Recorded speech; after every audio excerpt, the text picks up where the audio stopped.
Kerendahan hati orang percaya. Di sini yang orang percaya tolong angkat tangan. Oh, cuma ya 15% lah. Lainnya orang apa ya? Orang percoyo lainnya karena Jawa. Oke. Kerendahan hati orang percaya. Kita baca dulu dalam Amsal 22 ayat 4. Amsal 22 ayat 4. Ganjaran kerendahan hati dan takut akan Tuhan adalah kekayaan, kehormatan, dan kehidupan. Ada 3. Sekali lagi ya, ganjaran kerendahan hati dan takut akan Tuhan adalah yang pertama, kekayaan, kedua, kehormatan, ketiga, kehidupan. Kerendahan hati. Nah, kita akan bahas kerendahan hati ini di dalam Alkitab, apa yang dimaksud rendah hati.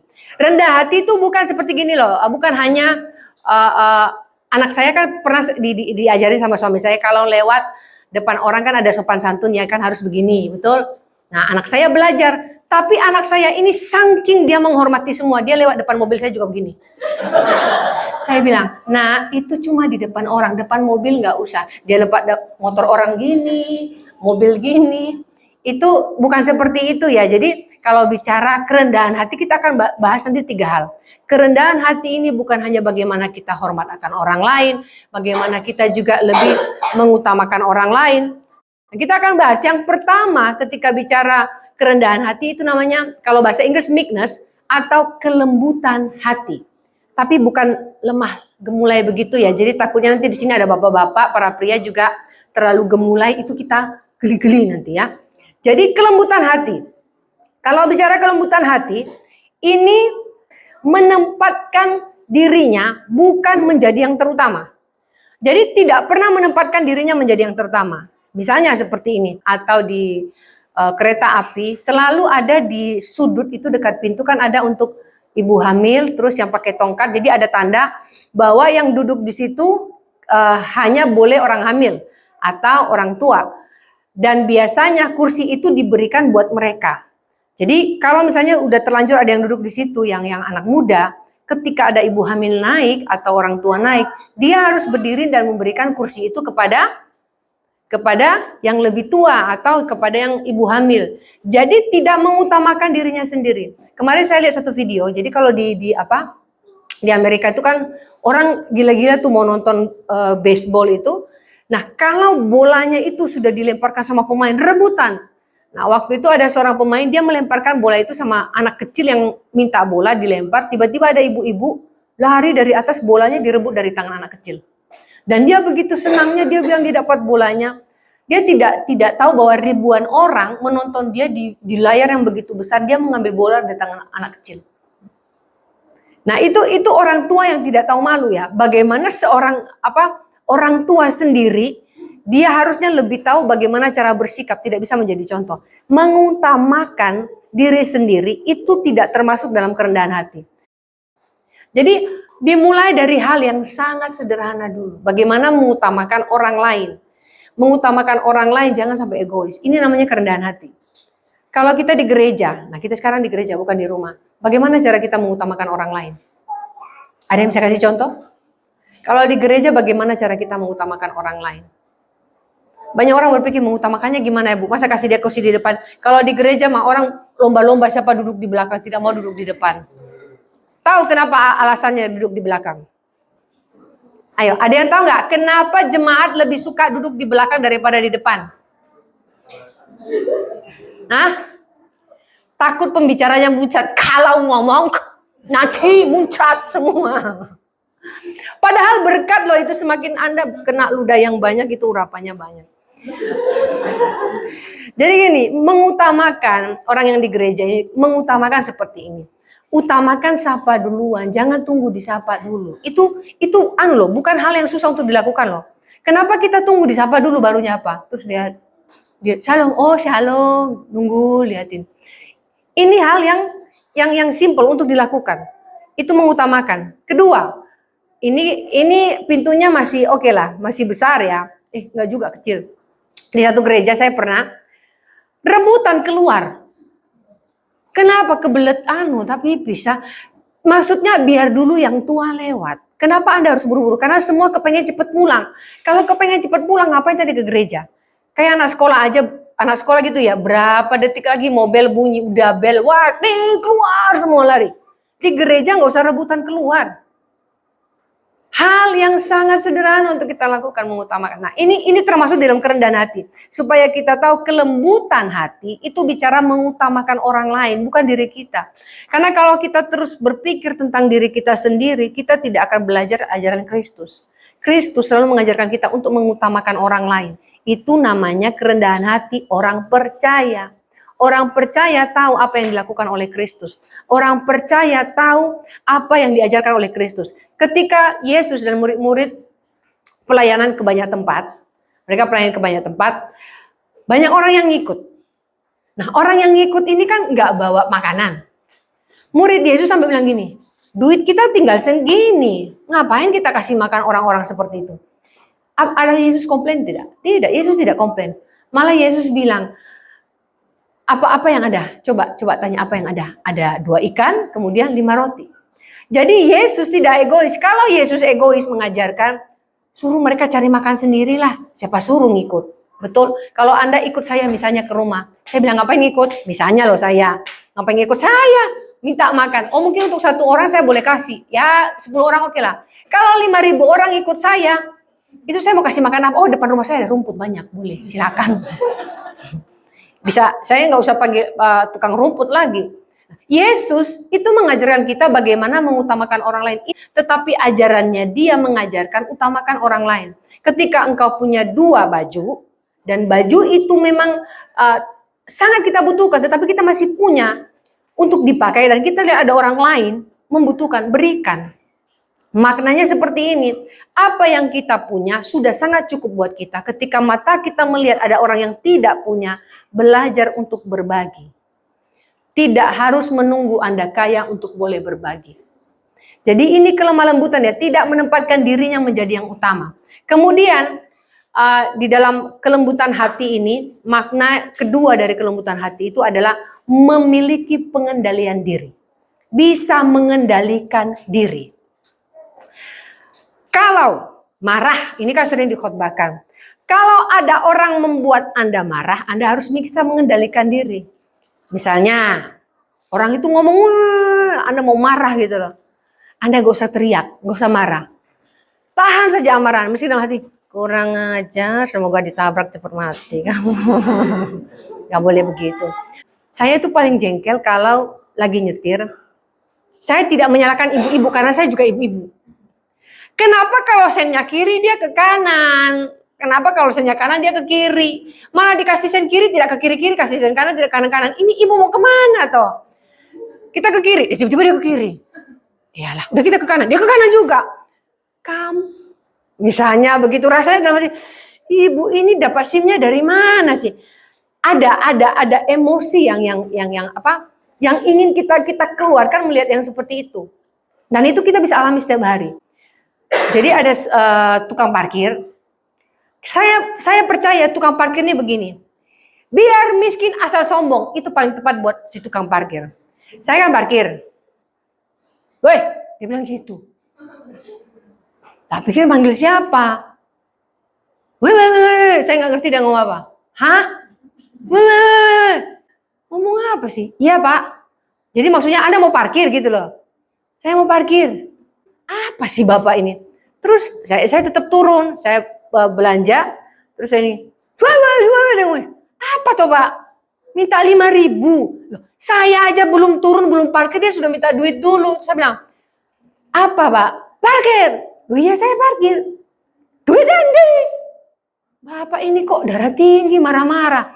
Terus waktu saya kasih uang ini, kan saya cari duit dulu, ada uang 2.000. Kata kasih 2.000 dulu, saya cari lagi ada 2.000 apa enggak. Sudah ngamuk-ngamuk. Jadi dia seakan-akan yang punya lahan gitu, yang punya toko. Wah, ih Bapak ini pengen tak kerawuk mulutnya. Rasanya loh ya, maksudnya, Pak, dari saya belum belanja, mau parkir, sampai saya belanja, ditungguin, diginiin, sampai saya masuk. Sombong bener Bapaknya. Ini membuat saya pengen marah gitu ya. Karena orang-orang seperti ini terkadang membuat emosi kita tersulut. Oke, Anda tukang parkir boleh. Saya parkir aja belum. Belanja aja belum. Ya kalau Anda mau uang parkirnya silakan. Jadi gini, kita ini terkadang tanpa kita sadari sudah nggak punya, sombongnya minta ampun. Makanya tag beberapa orang adalah biar miskin asal sombong. Makanya ada ibu-ibu nggak punya duit tapi sasaknya tinggi.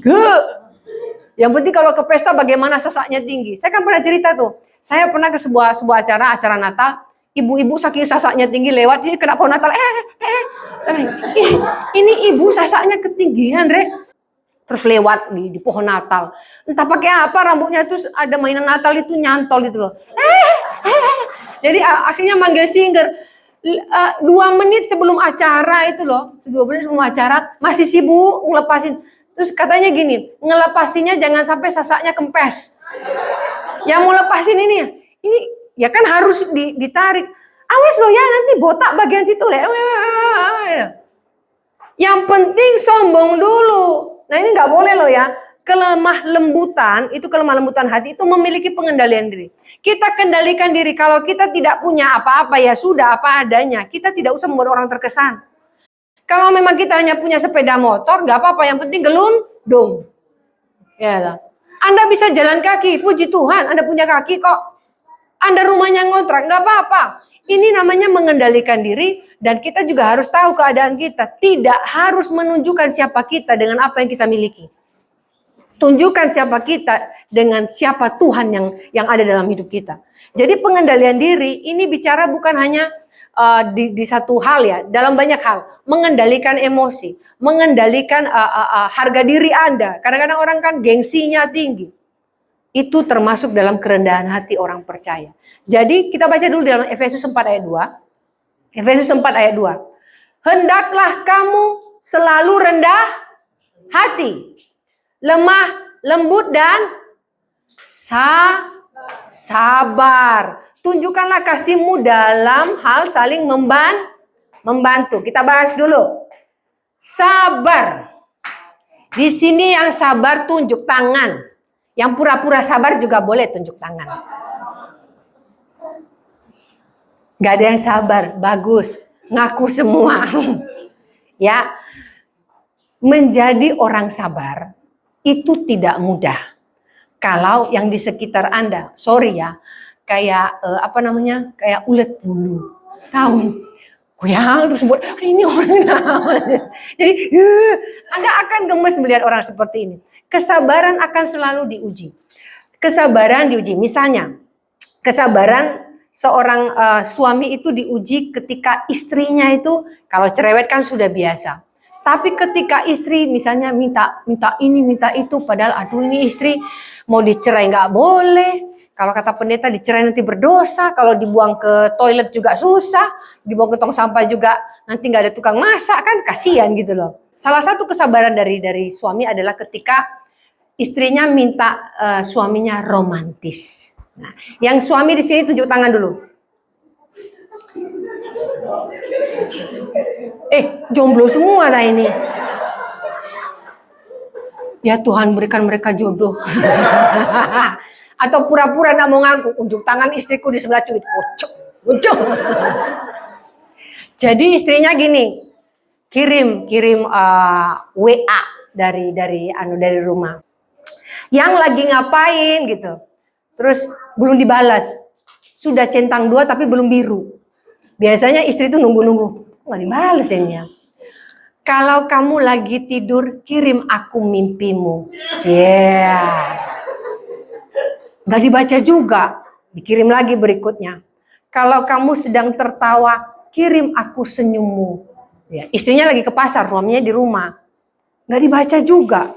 Dia kirim lagi. Kalau kamu lagi makan, kirim saya sesuap saja. Kalau kamu lagi minum, kirim saya seseruput saja. Nggak dibaca juga. Terus kemudian dia tulis lagi. Kalau kamu lagi menangis, kirim saya air matamu. Ternyata dibaca pas itu. Dibaca semua. Wah, terus biasanya kalau ada yang mau jawab kan sudah mulai ada titik-titik kan. Jawaban dari suaminya. Oh iya, aku di rumah. Tapi aku lagi di toilet yang lagi mau kirim apa ya?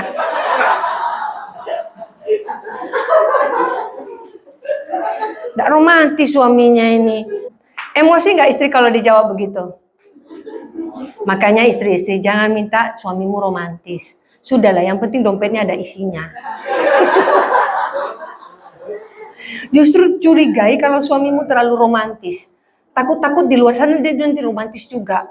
Ya, jadi jangan menuntut suami romantis. Yang penting dompet berisi, itu penting. Isinya harus duit, jangan kertas ya. Kertas bon. Nah, ini bicara yang dikatakan tadi sabar. Nah, kemudian tunjukkanlah kasihmu dalam hal saling membantu. Di sini jemaat di sini kan tidak banyak. Tapi kalau tidak banyak seperti ini, harusnya kita boleh mengenal satu sama lain. Apakah Anda sudah membantu jemaat yang lain? Membantu itu tidak harus Anda masak di rumah terus Anda pindahkan semua masakan ke rumah jemaat lainnya. Ini masakan saya, silakan dimakan. Suami saya nggak usah makan, kami lagi berantem. Ya gitu. Atau Anda membantu jemaat lain yang mungkin TV-nya ada di rumah, kulkasnya bawa aja semua, bawa ke rumah Anda gitu ya. Anda membantu membersihkan rumahnya. Ya, ranjang-ranjangnya bersihkan semua gitu loh. Jadi membantu itu bicara apa yang bisa kita lakukan dengan jemaat lainnya. Banyak hal yang bisa kita lakukan karena gini, kekeluargaan dalam jemaat itu penting. Itu penting membuat jemaat bisa solid dalam gereja. Jadi jangan hanya datang setiap minggu ketemu, iya kalau nyapa terus pulang. Kemudian tidak tahu lagi apa yang terjadi dengan hidupnya. Jadi harus ada kekeluargaan di dalam gereja. Saling membantu. Banyak hal yang bisa kita lakukan. Anda bisa pikirkan apa yang bisa Anda lakukan. Buat mereka mungkin lagi butuh pekerjaan. Tiba-tiba Anda sudah bekerja, lalu Anda tahu ada lowongan kerja di suatu tempat, Anda bisa menyampaikan kepada orang yang membutuhkan pekerjaan. Kemudian mungkin Anda melihat jemaat ini sudah sangat tua, tidak punya anak atau anaknya di luar kota. Anda boleh loh datang membersihkan. Pelayanan saya pertama sekali di Padang dulu dengan mentor saya, kami selalu pergi membersihkan rumah manula, ya orang-orang tua yang nggak punya anak atau anaknya pergi nggak pernah ngurus orang tuanya. Jadi kami cuma nyapu rumahnya, kadang itu cuma gunting kukunya. Jadi kalau sudah tua itu mereka nggak tahu kalau kuku kakinya itu sudah panjang sekali. Jadi dulu saya tuh pernah mau gunting kukunya, saya bilang ini nggak bisa gunting kuku, saking sudah tebal. Saya bilang ada gunting bunga tidak ya? Coba tebel. Ternyata kalau kuku kaki itu sudah panjang, itu susah dipotong loh, kan bengkok. Dan kebetulan nenek ini rumahnya itu bukan semen, jadi tanah. Nah, jadi kukunya itu sudah banyak tanah di dalamnya. Saya sampai bilang ke mentor saya, kita ini potong kuku tapi kita tidak pernah medi-pedi, gimana caranya? Kan sudah bengkok. Jadi waktu itu cara potongnya itu mentor saya nggak bisa pakai gunting kuku, benar-benar pakai gunting kain yang gede itu loh. Sampai saya bilang, aduh, kalau kita melihat hal seperti ini, jemaat juga harus tahu bahwa kita kalau hanya egois memperhatikan diri sendiri, kita tidak akan pernah tahu apa yang dialami oleh jemaat lainnya. Anda begitu egoisnya ketika Anda datang ke gereja kemudian pulang, Anda tidak tahu apa yang terjadi dengan hidupnya. Dia mungkin datang di tempat ini senyum, apakah Anda tahu kalau di rumah dia sedang bermasalah? Makanya kan ada orang bilang, kemarin ada beberapa kejadian yang bunuh diri, loh itu orangnya bahagia sekali loh, dia punya postingan itu selalu bagus. Tapi kok bunuh diri? Jangan melihat orang dari covernya, dari luarnya. Tapi ketika Anda dekat dengan orang itu, Anda akan tahu hidupnya. Jadi ini yang namanya tadi saling membantu. Itu yang pertama tadi, kelembutan hati. Yang kedua, ketika bicara kerendahan hati, di dalamnya ada yang namanya hormat, respect. Hormat atau respect. Bukan berarti kalau orang lewat, itu namanya Nah, masuk Anda ke pasar, hormat, saya mau beli sayur. Saya di lampu merah ada satu bapak, saya kalau bilang bapak itu udah tua pakai jamnya banyak loh. Kalah jam saya cuma satu. Jamnya itu tahu nggak? Jadi dia pernah di lampu merah, saya pas berhenti, dia begini. Saya kaget. Terus dia. Wah. Saya nggak dengar dari luar. Jadi dia mau menunjukkan jam berapa hari ini. Tapi dia hormati saya dulu. Saya mau hormat kok saya nanti ikut gila juga, saya nggak tahu. Nah, bapak itu selalu di lampu merah dilontar. Saya terkadang tergerak mau kasih sesuatu, tapi saya takut. Kadang-kadang maaf loh ya, kalau orang nggak waras ini kita bisa dipukul atau apa. Jadi saya takut karena bapak ini kan kadang-kadang reaktif sekali ya. Jadi saya pernah dihormati, saya 2 kali dihormati sama si bapak. Saya bilang mungkin saya ada kapasitas untuk menjadi komandan. Mungkin jadi presiden saya nanti. Dihormati, saya kaget. Jamnya banyak. Respect ini bicara bukan hormat, kita menghormati orang bagaimana. Tetapi respect ini gini. Ketika orang berbicara, dengarkan. Kalau Anda bicara tuh saya,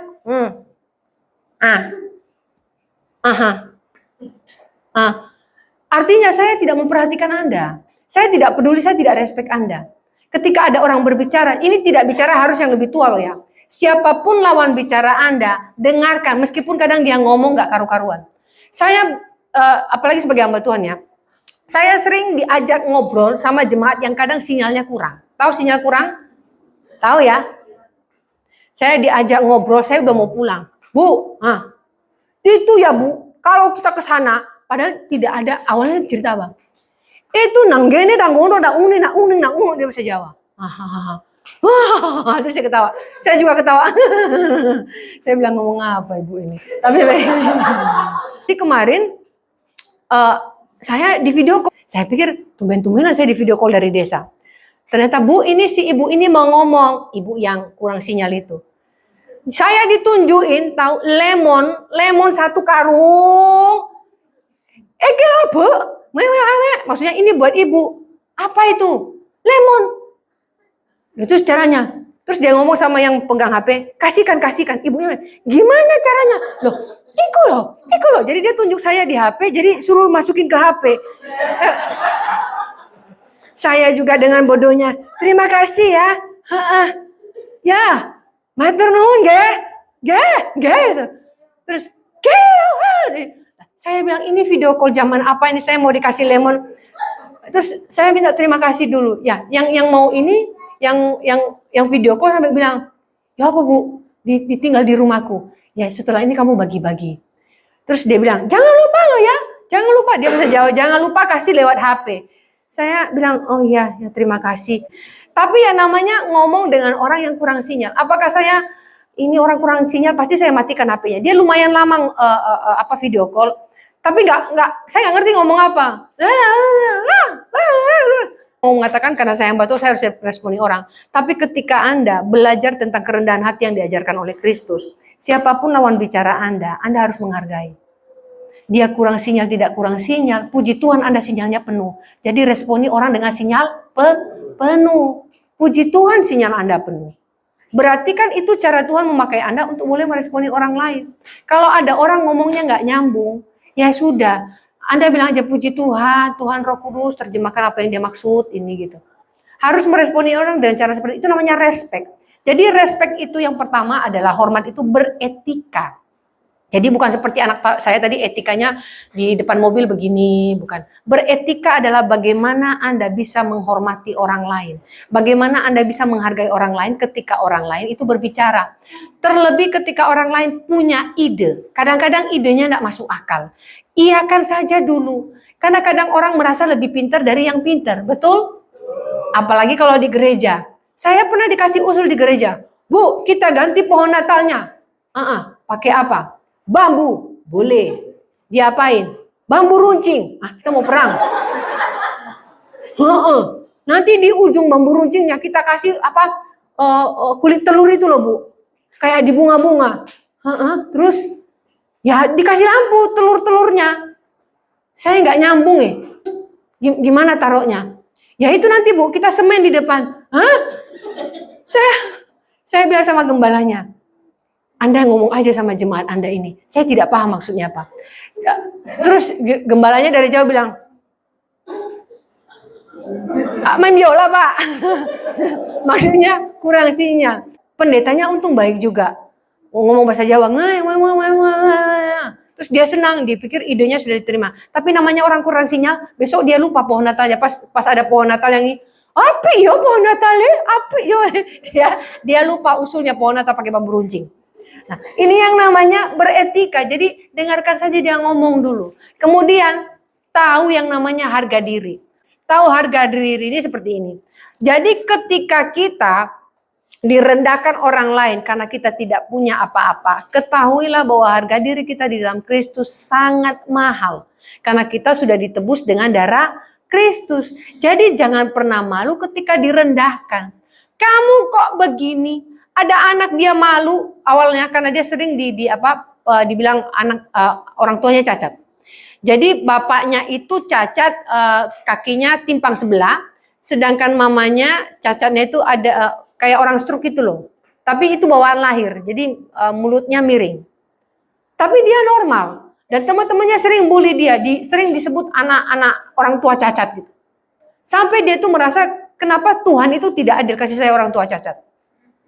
Saya mengatakan kepada anak ini, ingat, harga dirimu di dalam Kristus begitu mahal. Justru mereka yang menghina kamu dan orang tuamu tidak punya harga diri di hadapan Tuhan. Karena mulut diciptakan untuk boleh berbicara, memberkati, mengimpartasi, mengatakan sesuatu yang baik. Mulut kita diberkati oleh Tuhan. Kita diciptakan segambar dan serupa dengan Allah. Dan kita diberikan hikmat oleh Tuhan untuk mengeluarkan kata-kata yang memberkati. Mulai hari ini jemaat di tempat ini juga begitu. Jangan sering omongin kelemahan orang lain. Anda juga punya kelemahan. Iku loh. Kenapa? Hidungnya miring. Kapan lalu tuh ada yang, saya tidak tahu, itu yang suka suntik-suntik hidung tuh biar tinggi. Ternyata bukan tinggi, jadi miring ke samping. Nah itu dikata-katain mamanya yang suntik hidung. Ini yang harus kita ketahui bahwa harga diri kita di hadapan Kristus sangat tinggi. Jadi kalau orang tidak bisa menghormati kita, tidak bisa menghargai kita, sudah berarti mereka orang-orang yang tidak mengerti apa yang namanya harga diri. Saya beritahu satu hal. Orang yang selalu merendahkan orang lain sebenarnya orang yang tidak bisa apa-apa. Orang yang selalu melihat kelemahan orang lain sebenarnya orang yang kelemahannya sangat banyak. Karena lebih baik sombong dulu supaya kelihatan hebat. Ada orang, saya baru cerita, gara-gara saya pakai sandal jepit. Namanya kan di desa saya pakai sandal jepit. Mereka tidak tahu kalau saya pendeta. Padahal yang undang mereka saya, mobilnya mahal. Dan mereka pikir saya bukan dari Surabaya. Dipikir saya orang kampung-kampung. Gak apa-apa, saya mah biasa. Kalau di kampung saya pakai sandal jepit. Saya disalam saja tidak dilewatin. Akhirnya yang pendeta yang saya bilang, itu loh ibu yang ngundang yang itu. Saya baru disalam, udah disalam gak dilihat lagi. Saya cuek saja.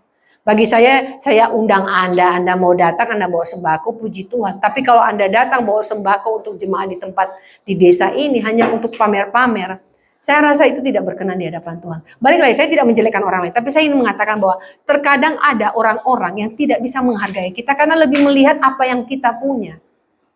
Ada orang-orang melihat pekerjaanmu apa sih? Penghasilanmu apa sih? Tidak dihargai. Apalagi kalau tinggal di mana? Sebut nama daerah rumahnya. Mungkin daerah rumahnya yang nyelempit-nyelempit. Wah, sudah langsung nggak di respect. Saya katakan surga tidak pernah ada persyaratan yang masuk surga hanya yang tinggal di perumahan ini. Nggak ada. Jadi bicara respect atau hormat itu tahu arti harga diri. Jadi semua kita ini punya harga diri di hadapan Tuhan. Tidak dilihat dari apa kekayaan kita miliki. Harga diri ini bicara ketika ada Kristus di dalam diri kita. Maka kita punya harga yang mahal. Sebaliknya kita pun harus menghargai orang lain. Itu namanya kerendahan hati. Jadi jangan pernah Anda membuat juga harga diri orang lain dipermalukan. Misalnya, Anda belum tahu jelas benar atau tidak ceritanya. Anda sudah ceritakan kemana-mana. Tahu nggak itu? Itu kemarin ganggu suami orang loh. Padahal belum tentu itu ceritanya.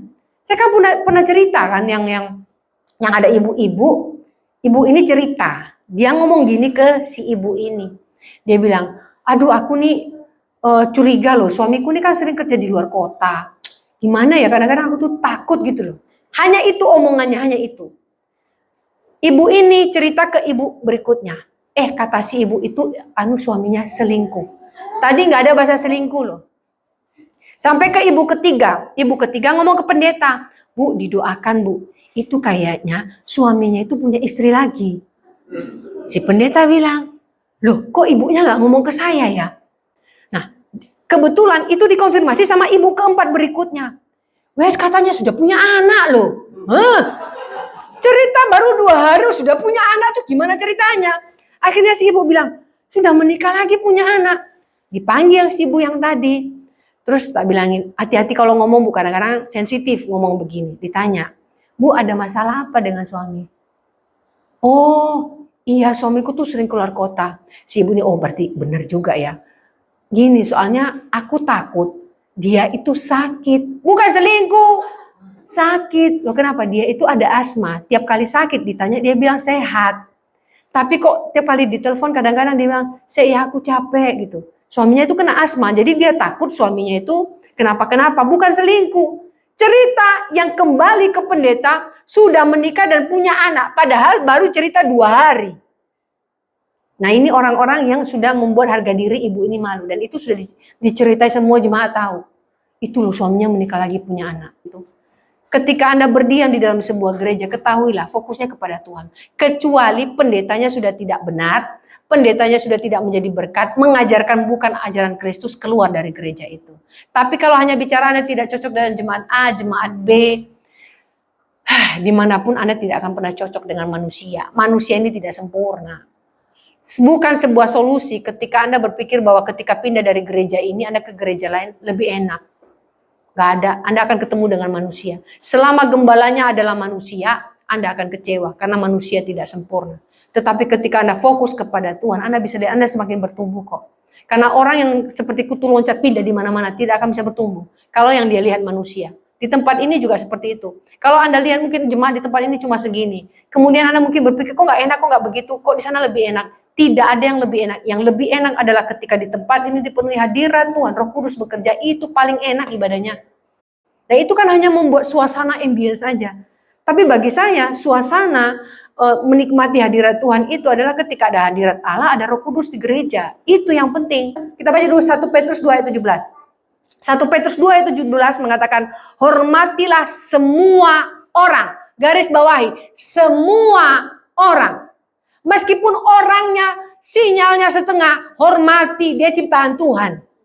Meskipun orangnya ngomongnya nggak karu-karuan, hormati. Anak-anak, kadang Anda melihat orang tua Anda, ada yang konseling ke saya, bapaknya pemabuk. Dia bilang, saya tidak akan pernah bisa menghormati bapak saya. Saya bilang, bagaimanapun itu bapakmu, kamu tidak lahir dari pohon pisang. Hormati semua orang, tapi doakan supaya papamu bertobat.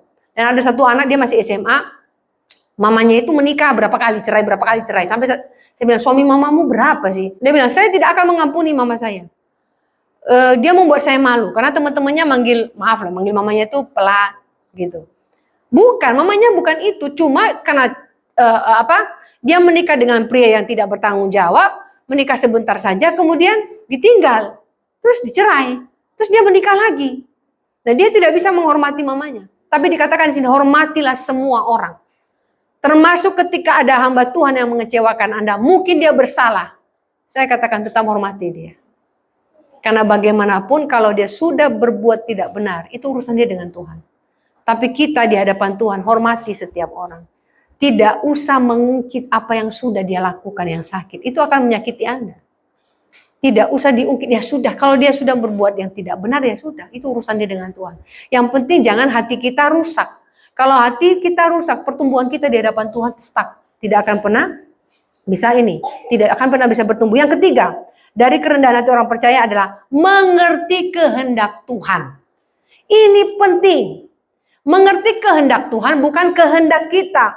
Jadi tidak asal doa kalau mengerti kehendak Tuhan ini. Tuhan, saya mau berdoa. Saya dulu pacaran sama si A. Dan saya mau menikah dengan dia. Dia ngomong ke mamanya, Ma saya mau menikah dengan si itu. Saya sudah doakan sama Tuhan. Siapa? Itu loh Ma. Itu kan istrinya orang. Oh nanti tinggal diputus aja karena sudah didoakan Ma. Kok enak?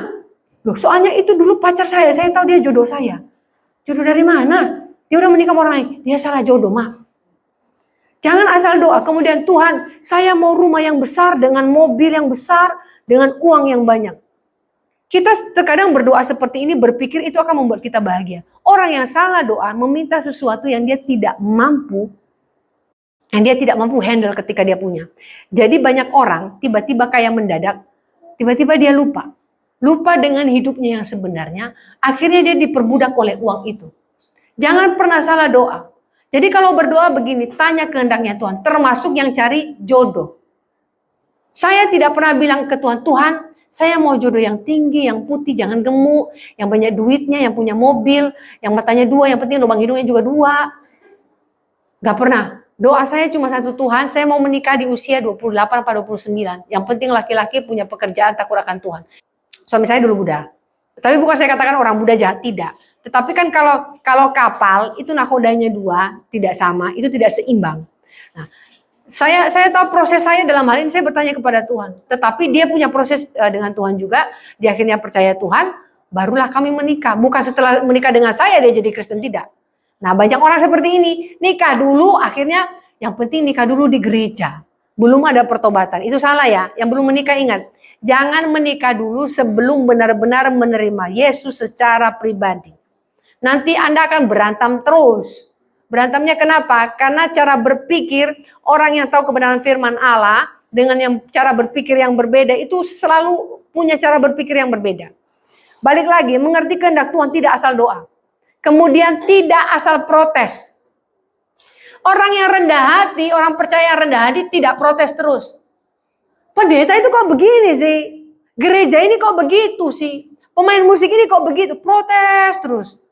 Kamu mau khotbah, silakan aja khotbah gitu loh. Jangan protes terus. Mau main musik, silakan aja main musik.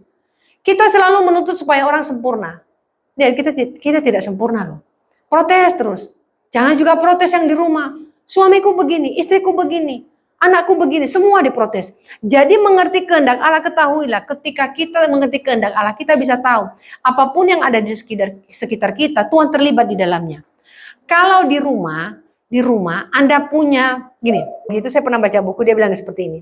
Di dalam sebuah rumah, selalu ada yang namanya troublemaker, yang pembuat masalah. Kemudian ada yang namanya kambing hitam. Tapi saya tidak mau mengatakan bahwa Anda kambing ya. Katanya di dalam rumah selalu ada kambing hitam. Tapi pakai kata kambing hitam itu selalu di Indonesia sih ya. Saya di satu sisi melihat bahwa itu terkadang ada terjadi ya dalam keluarga. Tetapi bagaimana ketika kita tahu bahwa memang orang-orang seperti itu ditempatkan dalam keluarga Anda? Ada 5 bersaudara, mesti ada satu tuh yang bikin keluarga tuh jadi pusing gitu loh. Anaknya nomor berapa gitu, selalu nakalnya minta ampun. Selalu ngomong, Bu, anak saya nomor 1, nomor 2, selalu yang nomor ini nakal. Yang satu juga ngomong begitu. Selalu ada yang nakal di dalam di dalam keluarganya. Di sini yang punya anak lebih dari 3 siapa?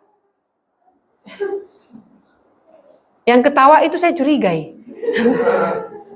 Ada yang anaknya 3, 4, 5. Ibu 5 anaknya. Masa Allah Ibu.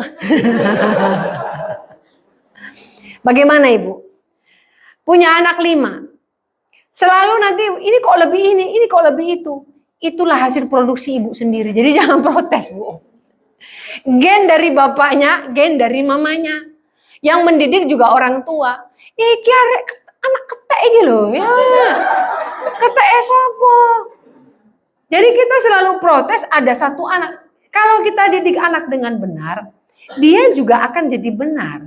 Makanya juga kalau punya anak, jangan sembarang kasih ke lingkungan mana-mana.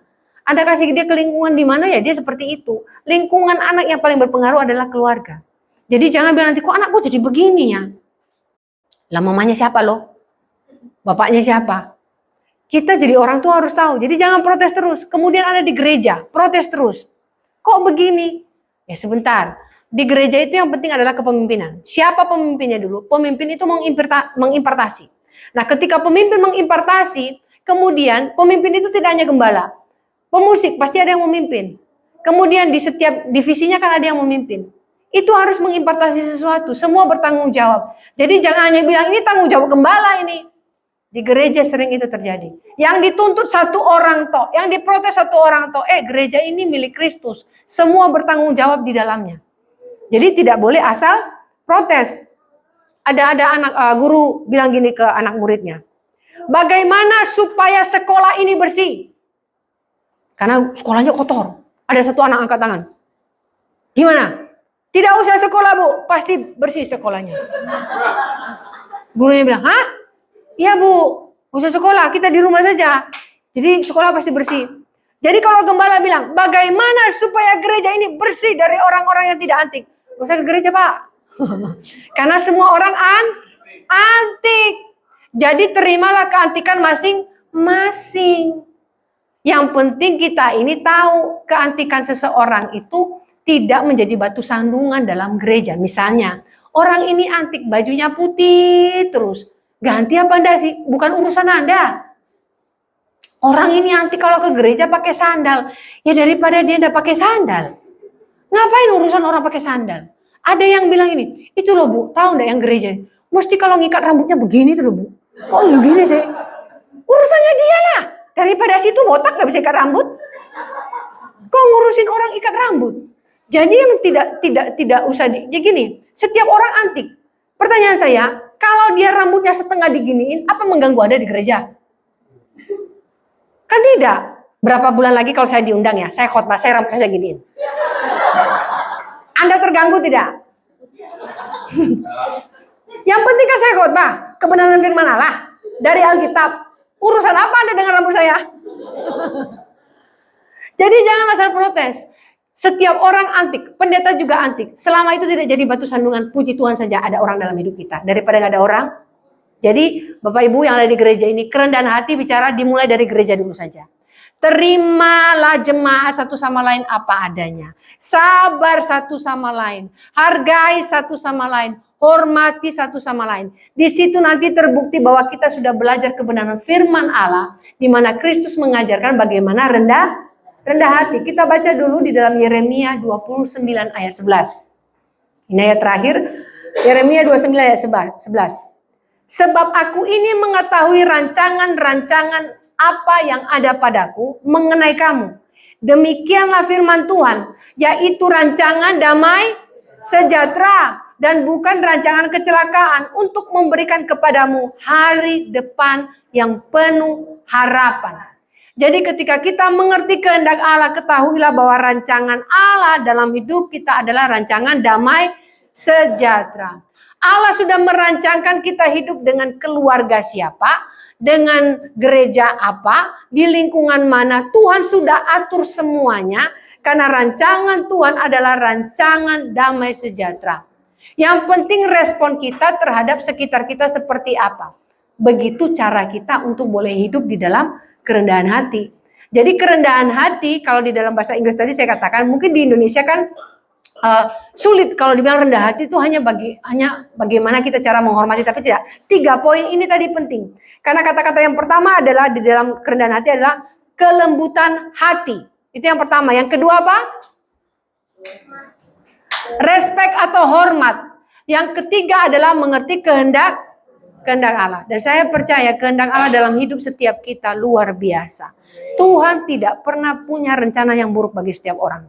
Dan satu hal lagi yang saya ingatkan buat jemaat di tempat ini, apapun keadaan ekonomi Anda, apapun keadaan Anda saat ini, itu tidak menentukan siapa Anda di hadapan Tuhan. Karena yang menentukan siapa kita di hadapan Tuhan adalah apakah kita takut akan Tuhan atau tidak. Jadi tidak menentukan yang masuk surga itu kalau matinya langsung enak. Tapi kalau ditabrak tidak masuk karena berdosa. Enggak. Oh ada pendeta kapan lalu meninggal gara-gara corona. Itu dosanya banyak Bu. Saya bilang kamu menghakimi orang. Tidak ada ayatnya cara mati menentukan orang itu masuk surga atau tidak. Jadi jemaat di tempat ini sekali lagi ingat satu hal. Tidak menentukan keadaan Anda bahwa itu yang menentukan Anda masuk surga atau tidak. Tetapi bagaimana kita menjadi orang yang takut akan Tuhan. Mari kita berdoa.